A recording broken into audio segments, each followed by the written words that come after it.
ولی به نظر من اینجا جاییه که میتونه تمام رویاهای آفرودیت رو توی یه لحظه از بین ببره. درود رفقا، من رضا هستم، عاشق ماشینای آفرودی، خاکی و گلی اما قانونی.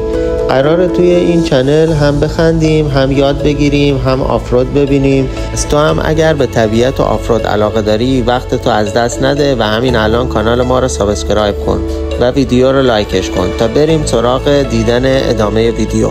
راستی زنگوله هم فشار بده. امروز با پرچالش ترین مرحله خرید یک ماشین آفرودی میخوام آشناتون بکنم. بله، تعویض پلاک. اولین مرحله نوبت گرفتن، یعنی جنگ اعصاب بین حضوری و آنلاین. ما حضوری زدیم، خب چون باهوشیم دیگه. صفش مثل صف کنکور 86ه، ولی به جای قلم فرم سبز تو دستات داری. دست که خیلی خوبه. قرار هستش که ما در این قسمت دیگه حیات خوبه، اون خوبه، این خوبه. مدارک: کارت ملی، سند، برگ سبز، بیمه نامه و اگر ماشینت قدیمیه معاینه فنی حتما لازم داری. اینها را که جمع کنی تازه میفهمی کار اصلیت شروع شده. اینجا همه هستن، از بچه مدرسه‌ای تا پیرمرد و همه منتظر یه چیزن: تعویض پلاک. چه احساسی داری؟ احساس خاصی ندارم. خوشحال نیستی مگه؟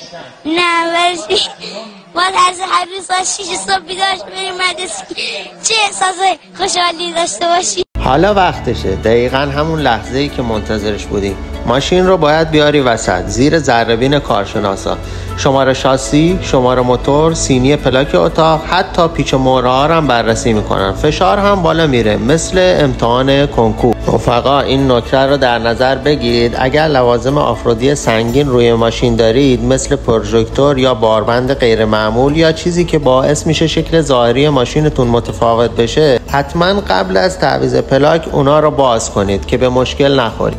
اینجا آخر خطه، میرسیم به لحظه تعیین کننده ببینیم قبول میشه یا نه.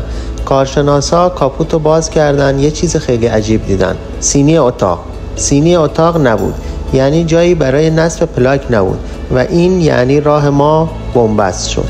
اما اون لحظه تمام دلخوشی ما این بود که تنها ماشین ما اینجوری نبود. کلی ماشین مثل ماشین ما مشکل داشتن و برگشت میخوردن. بدون سینی اتاق پلاک باید فراموش بشه. اینجا پر از قصه های نیمه کار است، هر کسی یه جور مشکل داره. ولی ما ناامید نشده بودیم، همچنان دنبال راه حل میگشتیم. اما همه جواب ها اون روز این بود که پلاک اتاق باید حتما باشه.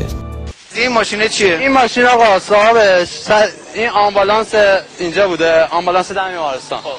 بعد باش مرد، جنازه این برابر بود. آقا چرا میخندی شما اصلا؟ همینجوری من حرف میزنم میخندم همینجوری.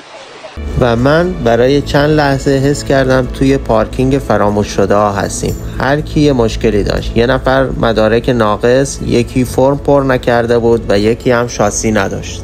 آخرین تلاشمون هم جواب نداد. کارمون نشد، ولی یه تجربه جدید کسب کردیم. گاز verme! یواش که گاز verme! ما که برگشتیم ولی با لبخند، چون تازه این شروع سفرمونه. اگر از این داستانا خوشت میاد و تا اینجای ویدیو رو دیدی، حتما تو رفیق خوب منی. لطفاً سابسکرایب کن و همین الان لایکش کن، چون قراره کلی با هم خاکی بشیم.